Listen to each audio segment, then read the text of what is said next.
Bien-aimés, il y a des choses que je ne comprends pas.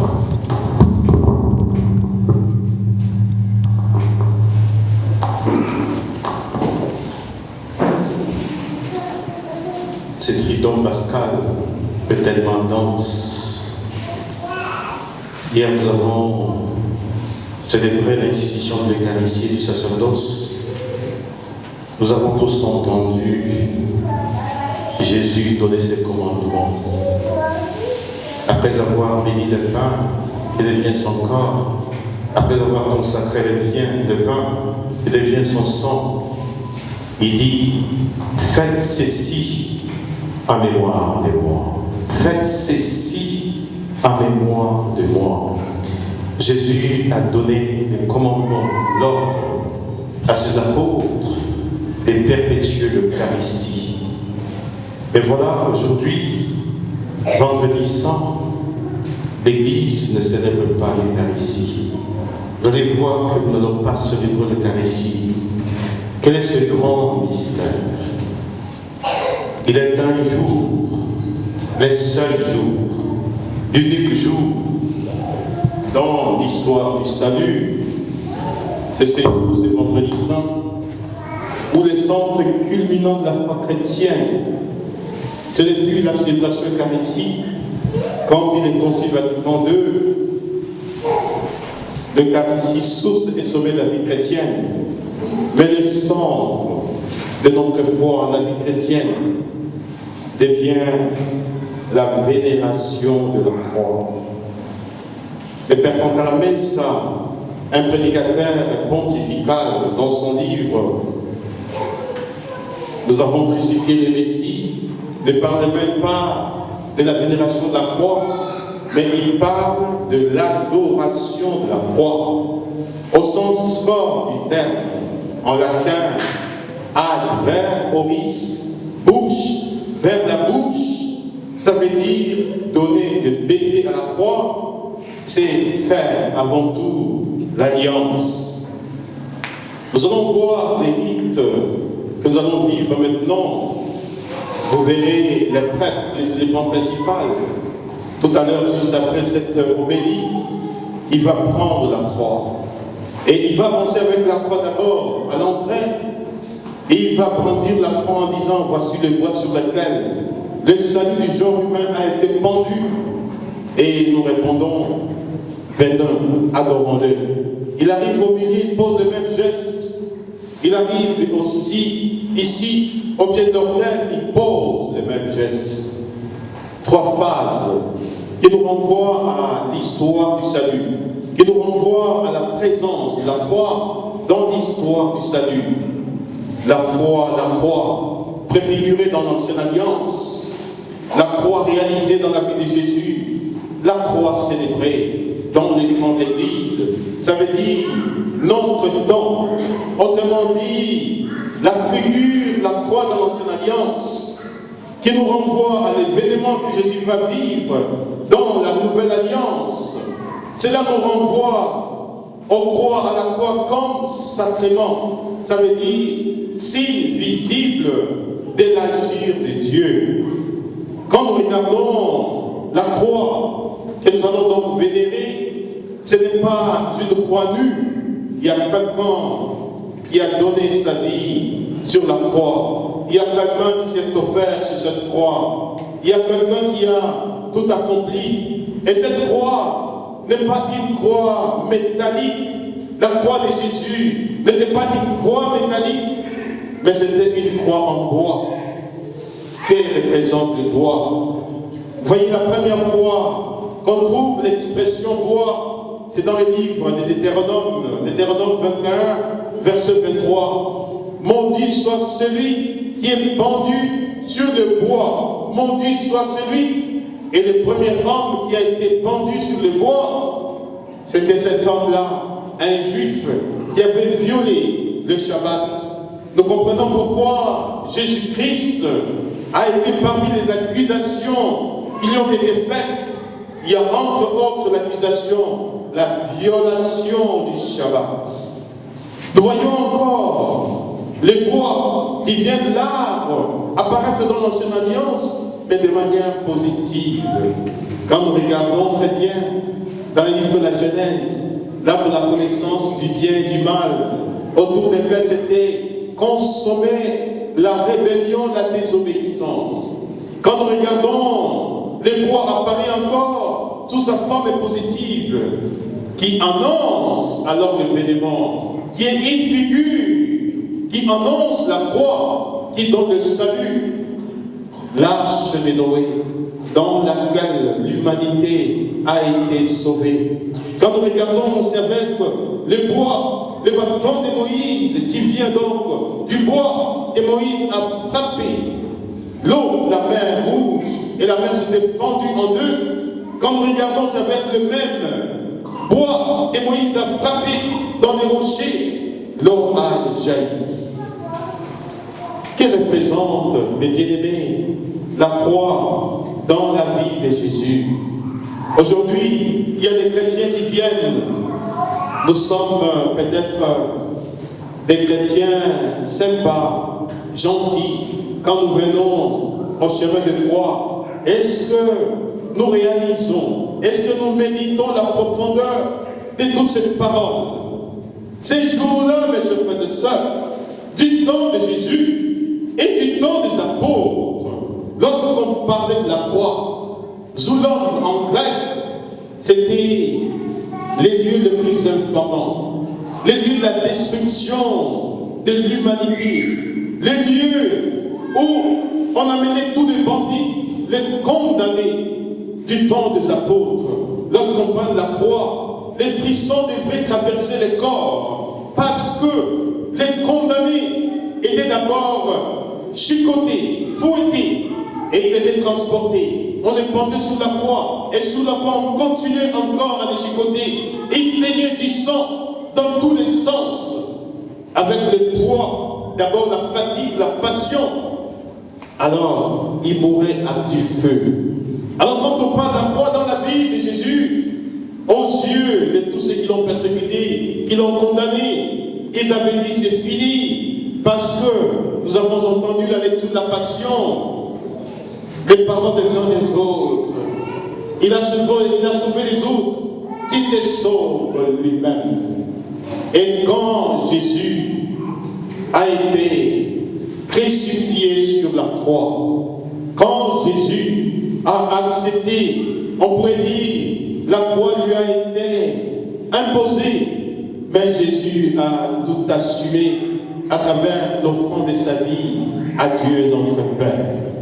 Quand nous regardons la croix à la lumière de la résurrection de notre Seigneur Jésus, nous voyons que c'est là où s'accomplit les mystères de notre piété. Nous voyons que Jésus sur la croix, il est devenu comme les nouvelles Adam. Adam a dit non, et cela lui a coûté la mort. Mais Jésus, en disant sur la croix, tout est accompli. Il est ce nouvel Adam qui a dit oui à l'amour de Dieu le Père pour que l'humanité soit sauvée. Sur la croix, Jésus a été comme les nouveaux Moïse, sauvé des eaux, envie de pouvoir sauver les autres et les eaux. Il est celui, Moïse a frappé dans les rochers, l'eau a jailli. Mais Jésus n'a pas frappé, il a été frappé. L'eau a jailli et le sang a jailli pour la rédemption du genre humain. Il est ce nouveau Moïse qui a frappé pour que la mer soit fendue en deux. Par son oui, Jésus a frappé afin que les portes du royaume de Dieu nous soient alors ouvertes. Mes chers frères et sœurs, qu'est-ce qui nous donne de croire à toutes ces affirmations? C'est que Jésus, en tant que lion de Juda et de l'agneau immolé, sur la croix en disant oui à l'amour de Dieu le Père, il a détruit le mal de manière définitive, mais sans avoir détruit la liberté de l'homme qui produit ce mal. Il a complètement condamné le mal sur la croix. Quand nous chantons victoire, tu régneras, ô croix, tu nous sauveras. Mes chers frères et sœurs, rien ne peut résister à la croix. Nous comprenons pourquoi dans les rites d'exorcisme, les prêtres associent toujours à l'exorcisme la croix, ce que la croix est le lieu, la manifestation du salut. Voyez, j'ai dit, et je le répète, vendredi saint, c'est une fois dans l'année. Jeudi saint, c'est une fois dans l'année. Samedi saint, c'est une fois dans l'année. Et le vendredi saint ne soit pas comme les autres vendredis. Ce vendredi saint, le Père de l'Église les compare à Yom Kippour. Yom Kippour, les jours de grand pardon. Quand nous regardons dans la tradition juive, ces jours-là d'abord, Kippour. Quand je crie, c'est mon Kippour en hébreu, il y a la lettre Kaf, la lettre P, il y a la lettre Resh. Kaf, ça vient des mots Kapai. P et Resh, Roche. Kapai, ça signifie la main. P, ça signifie la bouche. Roche, c'est la tête. Dans les confideurs, quand nous demandons pardon, nous disons, Seigneur, j'ai péché. En pensée, Roche, la tête. En parole, paix, la bouche. Par action et par omission. Action, nous faisons des actions avec les mains, capailles. C'est-à-dire, dans le mot Kippour, il y a déjà l'essence du don du pardon. Qu'est-ce que le prêtre fait ces jours-là? Quand tu l'entres, c'est le 7 jours où le prêtre entre dans le sang de sang. Et quand tu entres dans le sang de sang, le prêtre, c'est d'abord les grands prêtres. Il prie, il demande pardon. Aujourd'hui, mes chers frères et sœurs, si vous ne vous êtes pas confessés, ne partez pas ici sans vous faire confesser, sans avoir demandé la confession. Il y a une grâce spéciale les jours de vendredi saint, comme il y a une grâce spéciale les jours de Yom Kippour. Le prêtre demande pardon d'abord pour ses propres péchés. Comme nous dit la lettre aux Hébreux, les grands prêtres est marqué par ses propres péchés. C'est un être faible. Et pour cela, il doit d'abord présenter des sacrifices à Dieu pour ses propres péchés. Il demande pardon pour les autres prêtres. Et il demande pardon pour la communauté d'Israël. Nous voyons que Jésus, en tant que grand prêtre, accomplit véritablement les rois du grand prêtre. Comme dit la lettre aux Hébreux, nous l'avons entendu, il est ce grand prêtre qui est en train, une seule fois pour toutes, dans les sanctuaires, non pas avec le sang des boucs ou des jeunes taureaux, mais avec son propre sang. Et par son propre sang, il nous a acquis une rédemption éternelle. Le sang de Jésus répandu sur la croix nous a acquis une rédemption éternelle. Nous sommes sauvés de manière définitive. Même si l'apôtre Paul nous dit, certes nous sommes sauvés, mais ce salut est encore objet d'espérance. Nous distinguons deux sortes de rédemption. La rédemption objective, celle que Jésus a accomplie sur la croix en disant, tout est accompli. La rédemption subjective, celle qui s'active, qui s'opère dans l'âme, qui n'est rien d'autre que l'œuvre de la grâce qui opère dans une âme. Certes, nous sommes sauvés, mais ce salut est encore objet d'espérance. Qu'est-ce que le prêtre fait les jours de Yom Kippour? Le prêtre prend des boucs, c'est de là que vient l'expression bouc émissaire. Le premier bouc, il offre à Dieu, et que cette fumée, c'est un sacrifice d'holocauste. La victime doit être entièrement brûlée. Après le deuxième bouc, c'est le bouc émissaire. C'est le bouc sur qui on impose tout le péché de la communauté d'Israël. Et le prêtre impose la main sur ce bouc. il le renvoie au désert. Peut-on dire que Jésus, en nous donnant le pardon, est-ce qu'il est devenu le bouc émissaire? Peut-on dire que Jésus est notre bouc émissaire? Mes chers frères et sœurs, Jésus a dépassé. Il n'est pas notre bouc émissaire. Au bouc émissaire, on impose les péchés d'Israël. On n'a pas imposé à Jésus les péchés de l'humanité. Jésus s'est chargé du poids de l'humanité. Il s'est chargé lui-même parce qu'il est l'agneau sans tache, celui qui enlève le péché du monde. Comme dit le prophète Isaïe, 53, verset 4 à 7, Ayurolanu, c'était nos maladies qu'il portait, nos douleurs dont il était accablé, et nous autres les simions, frappés, châtiés de Dieu. Les châtiments qui nous rendent la paix est sur lui. C'est dans cette plaie, dans les plaies de Jésus, que nous trouvons notre guérison. Le bouc émissaire a été envoyé au désert. Personne n'a jamais vu ces boucs revenir. Peut-être ces boucs est mort. Jésus, dans la croix, n'a pas été envoyé au désert. Jésus a embrassé la croix. Il est mort sur la croix. Ce n'est pas nous qui portons la croix, c'est la croix qui nous porte. C'est la croix qui te porte, ce n'est pas toi qui la portes. Le seul bonheur en ce monde, c'est d'aimer le Seigneur.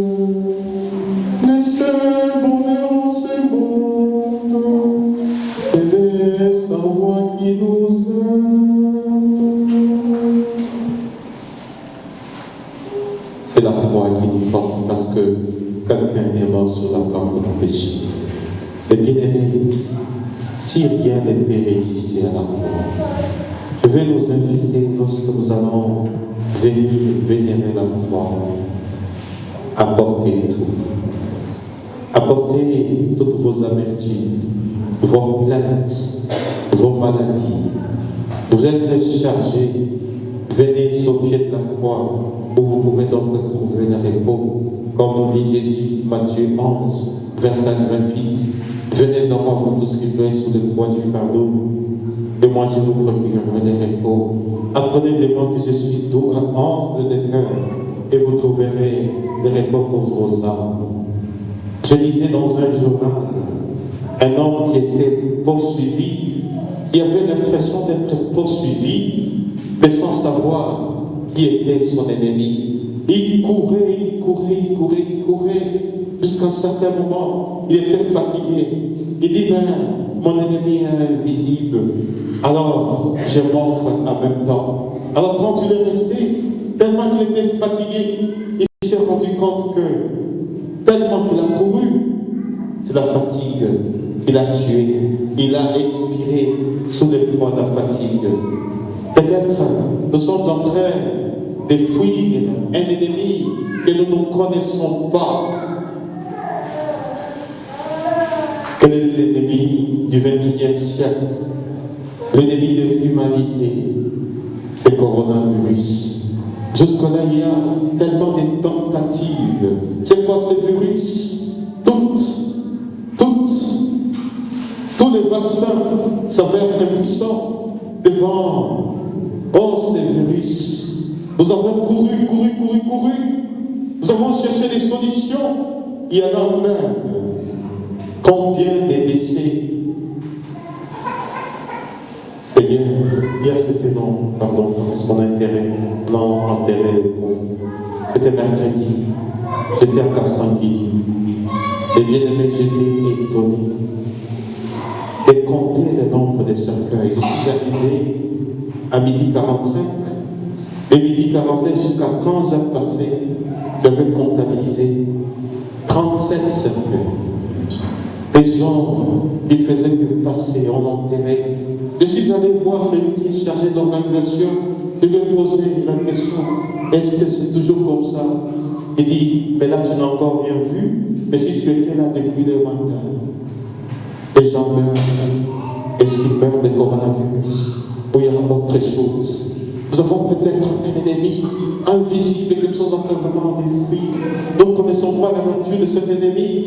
Peut-être nous mourrons la fatigue. Alors, au lieu de courir, mes bien-aimés, courons vers la croix de notre Seigneur Jésus-Christ, le lieu de la manifestation de notre salut. Oh, de nouveau, Moïse a dit, tout est accompli. Ton salut est accompli. Ta guérison s'accomplit. Ta réussite s'accomplit. Ton succès s'accomplit au pied de la croix de notre Seigneur. Oh, croix victorieuse. Toi donc, les racines, m'enracine dans la présence de Dieu. Oh, croix glorieuse. Toi donc, les branches, m'étendent pour que je puisse m'envoler jusqu'au ciel. Oh, croix glorieuse. Toi dans l'ombre, me protège de toutes les flèches enflammées de l'ennemi dirigé contre ma personne. Oh, croix glorieuse. Toi à qui je me donne, et tu me donnes par toi de remporter la victoire pour que je sois couronné des trophées victorieux. Oh, croix glorieuse, renverse les ténèbres de l'humanité pour que la lumière fasse jour. Oh, croix glorieuse, dresse-toi au cœur de notre humanité pour que le salut soit accordé en ta personne, dans la personne de celui qui a donné la vie sur la croix par amour. Je vous supplie, mes frères, par la tendresse de Dieu, par la miséricorde de Dieu, offrez vos personnes en sacrifice vivant. C'est là le culte spirituel. Et la croix soit toujours debout, qu'elle soit les trophées de notre victoire, que nous puissions encore la brandir en disant, Seigneur, la mort n'a pas eu le dernier mot sur la croix, car cette mort nous a conduit à la résurrection. Il y a une gloire dans ta croix, parce que lorsque tu as expiré, ton dernier soupir a été comme une vision de l'esprit répandue sur le monde. Qu'est-ce qui s'est passé sur la croix, Seigneur? Si le rideau s'est fendu, c'est pour que nous ayons accès à l'éternité. Si plusieurs corps de ceux qui séjournaient dans la mort sont revenus à la vie, c'est que ta croix est principe de vie. Si les centurions ont dit, celui-ci est vraiment le Fils de Dieu, c'est que nous avons la filiation divine dans la présence de la croix. Seigneur notre Dieu, que ta croix ne soit pas muette, mais qu'il y ait un langage qui jaillit de la croix, et c'est le langage d'amour.